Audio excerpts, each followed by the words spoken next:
जय श्री महाकाल, जय मां कामाख्या। मित्रों, आज की वीडियो में जानकारी लेके आए हैं कि यदि आपको पूजा के दौरान गंदे विचार आते हैं तो इसके पीछे कारण क्या है और निवारण के बारे में बात करेंगे। तो सबसे पहले देख लेते हैं कि जो है ऐसे कौन से कारण होते हैं और पूजा के दौरान हमें किन बातों को ध्यान रखना चाहिए। तो आज की वीडियो में बात करेंगे कि जो है शारीरिक संबंध कब बनाने चाहिए, कब नहीं बनाने चाहिए। और जैसे अमावस्या हो गया, पूर्णिमा हो गया, और सावन हो गया, ग्रहण काल हो गया, नवरात्रि हो गया, और कृष्ण जन्माष्टमी हो गया, रामनवमी हो गया, हनुमान जयंती हो गया। इन शुभ अवसरों पर आपको शारीरिक संबंध नहीं बनाना चाहिए। और जैसे हम साधना करते हैं हम लोग, तो साधना के दौरान आपके जो विकार होते हैं, जैसे काम, क्रोध, लोभ, मोह, ईर्ष्या, द्वेष, अहंकार, इन सब गुणों का धीरे धीरे क्या होता है, क्षय होता है, इनका पतन होता है। और आपके जो अच्छे गुण होते हैं उनका विकास होता है, उनका बढ़ोतरी होती है। मित्रों, जब हम पूजा पाठ करते हैं या भक्ति करते हैं तो हमें सावधानी रखनी चाहिए और अपने घर में, अपने पूजा घर में साफ सफाई का ध्यान रखना चाहिए, क्योंकि हमारे धर्म में कहा गया है जहाँ पे सफाई होती है वहाँ पे माँ लक्ष्मी का वास होता है। और जैसे मैं पूजा करता हूँ तो मैं व्यक्तिगत रूप से घर उसमें पूजा घर में पोछा मारता हूँ।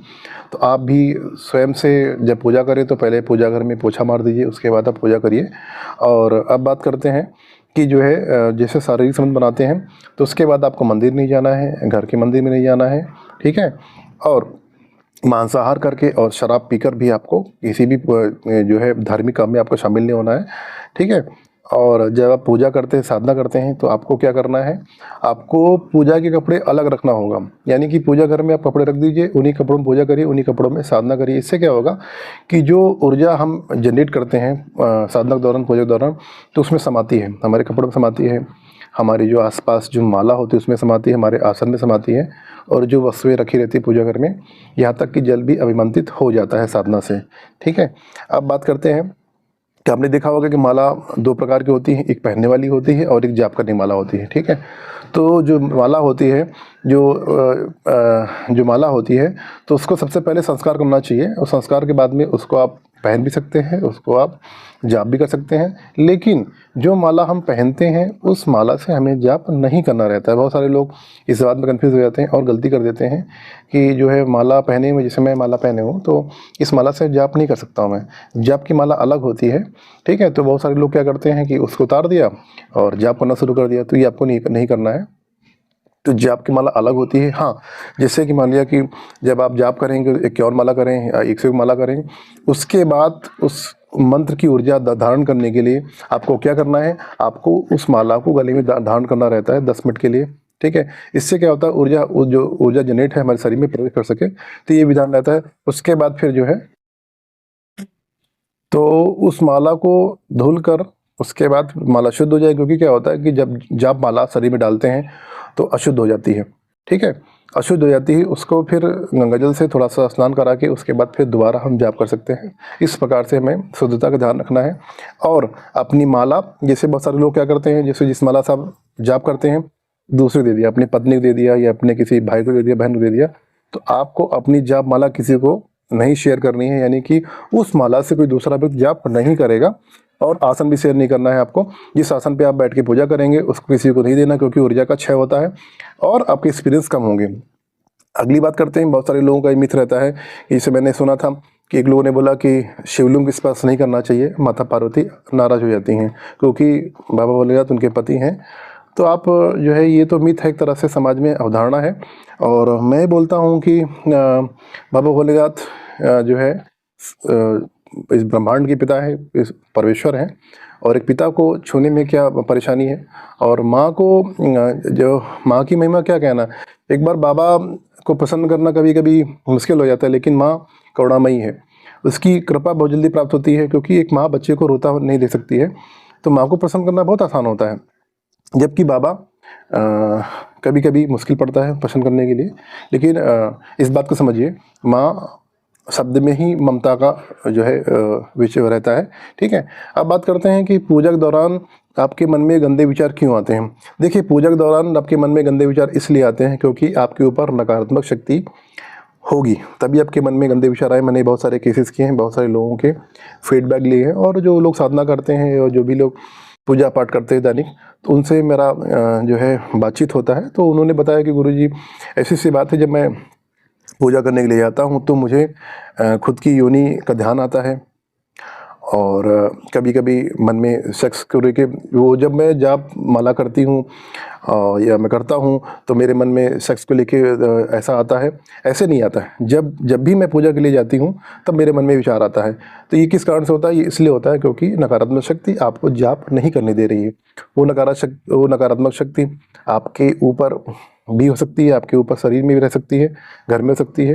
क्योंकि क्या होता है कि जब आप जाप करते हैं तो आपके शरीर में जो नकारात्मक शक्ति होगी या आपके घर में जो नकारात्मक शक्ति होगी उसको तकलीफ होती है, उसको दिक्कत होती है, क्योंकि उसको स्थान छोड़ना पड़ता है जहाँ पे। क्योंकि क्या होता है कि जो सकारात्मक मंत्र हैं, जैसे ओम नमः शिवाय मंत्र हो गया, अनवरत मंत्र हो गया, जितने मंत्र होते हैं, और तो ये मंत्रों की ऊर्जा बहुत ही प्रचंड होती है, बहुत ही तेज होती है, बहुत ही सकारात्मक होती है।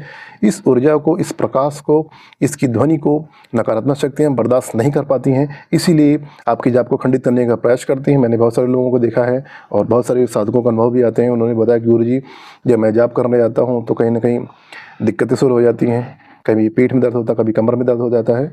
तो देखिए मित्रों, किसी भी पूजा पाठ करने से किसी प्रकार कोई दिक्कत नहीं होती, कभी दिक्कत नहीं होती है।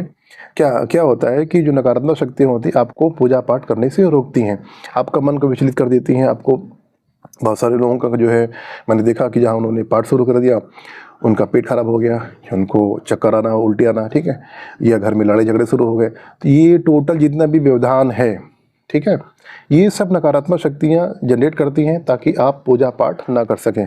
क्योंकि क्या होता है कि अगर आपने स्टार्ट कर दिया तो उनको वो स्थान छोड़ना पड़ेगा। अगर नहीं होता तो कोई अच्छी बात है, क्योंकि ज़रूरी नहीं कि आपके शरीर में नकारात्मक शक्ति हो, घर में नकारात्मक शक्ति हो, ठीक है। बहुत घरों में अच्छे घर भी रहते हैं क्योंकि नियमित जहाँ पे पूजा पाठ रहता है वहाँ पे नकारात्मक शक्तियाँ नहीं रहती हैं, ठीक है। तो डिपेंड करता है कि जब आप साधना करेंगे, भक्ति करेंगे, तो आपको पता चलेगा कि जो है आपके शरीर में नकारात्मक शक्ति है या नहीं है। मित्रों, बहुत सारे लोगों को भ्रम रहता है कि जैसे कि मैं तो हनुमान जी को मानता हूँ, या मैं काली माता मानता हूँ, या मैं तो ये देवता मानता हूँ, तो मेरे अंदर कौन सी नकारात्मक शक्ति, कौन भूत प्रेत हमको पकड़ सकता है? ऐसा नहीं है, ऐसा बिल्कुल नहीं है। तंत्र भी हो सकता है, ये सब हो सकता है, ठीक है।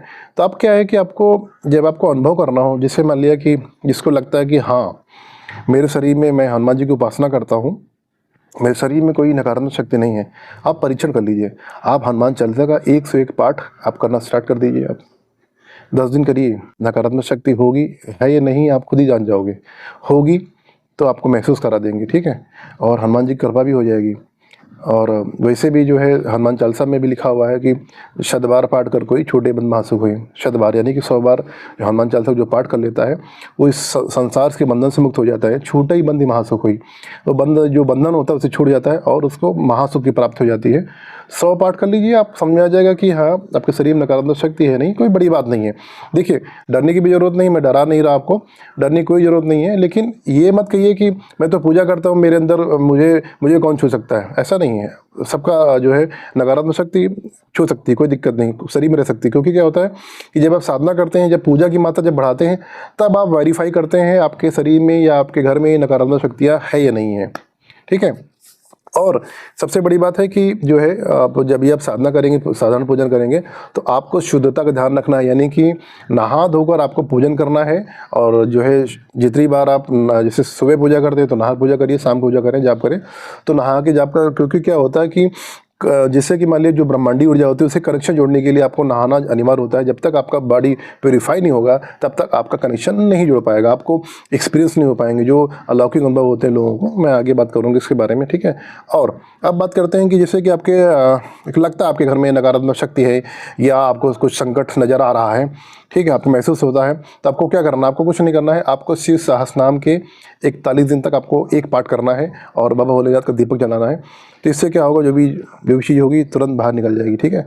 और पाठ के बाद प्रार्थना करिए कि हे बाबा भोलेनाथ, जो भी मैं घर में तंत्र प्रयोग है, जो भी नेगेटिविटी है या कुछ भी भूत प्रेत, कुछ भी किसी के ऊपर जो भी दिक्कत हो, आप प्रार्थना कर लीजिए पाठ के बाद में। और देखिए कैसे आप 4-5 दिन के बाद आप जो है वो चीज़ें अपने आप धीरे धीरे ठीक होना शुरू हो जाएंगी, ठीक है।